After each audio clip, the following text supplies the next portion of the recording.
તમને કોઈ સાધુ સંતો જો આવા ઉપદેશ આલશે ને તો તમને મગજમાં નહીં ઉતરે, કેમ કે તમે કદાચ સાધુ સંતોની વાણી સાંભળી જ નહીં જીવનમાં, એમને બાવર તરીકે ગણ્યા છે. નકર સંતોની વાણી એટલી પવિત્ર હોય છે ને કે આ જન્મ નહીં, જન્મો જન્મના બંધન તૂટી જાય એવી સંતોની વાણી હોય છે. પણ આ સંતોની વાણી હોભરવાનો કોઈ ટાઈમ નહીં હોતો. એમને તો ગણે કે આ તો સંસાર ત્યાગીને બહાર જતા રહ્યા છે, તો એ સંસાર તમારા માટે ત્યાગ છે, આ સમાજ માટે ત્યાગ છે. આ ધર્મ ટકી રહે એના માટે એમની તપસ્યાઓ હોય છે. એમનો પોતાનો વ્યક્તિગત સ્વાર્થ નહીં હોતા. એમની જોડે જે બધું હોય ને એ બધું છોડીને જતા રહે છે એક ભગવાનની પ્રાપ્તિ માટે. અને એ ભગવત એક ભગવાનની પ્રાપ્તિ કરે ને તો એના માધ્યમથી ભગવાન હજારો લોકોની અંદર એક શ્રદ્ધાનું બીજ પેદા કરે. તો ક્યારે તમે કોઈ દાડ ભગવત ગીતા વાંચી છે? આમાંથી કોઈ ભાગ્ય કોઈ હશે 5%. કોને કોને ભગવત ગીતા વાંચી? મને કહો, આંગળી ઊંચી કરો. નથી ને? શા ઘણા એવા 5%, 10% હશે.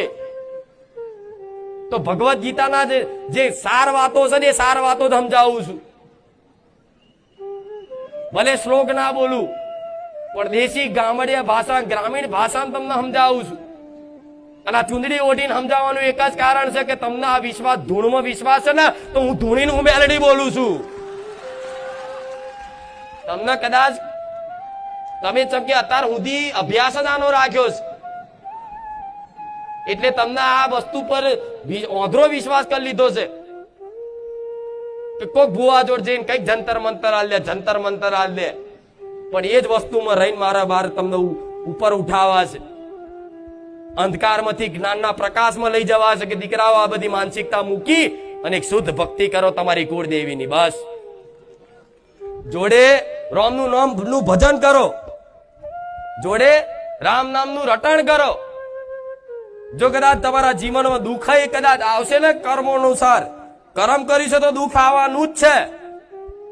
કર્મ કર્યું છે તો દુઃખ તમારા ઘેર આવવાનું જ છે કાયમ માટે. કોઈ આ સંસારમાં સુખી થવાનો નથી.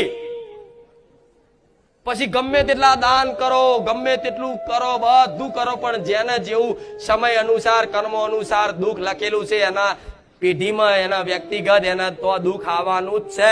પણ જો કદાચ એ દુઃખમાં તમારી કુળદેવીનો, મારા જેવી માતાનો હાથ હશે ને, એક વિશ્વાસ હશે ને, તો દુઃખમાં બાથમાં ઘાલીને રાખીશ કે દીકરા ચિંતા ના કરાવ, વાવાઝોડું છે જતું રહેશે, જતું રહેવા દે, હું ચિંતા ના કરીશ, ચિંતા ના કરીશ, હું બેઠી છું, ચિંતા ના કરીશ.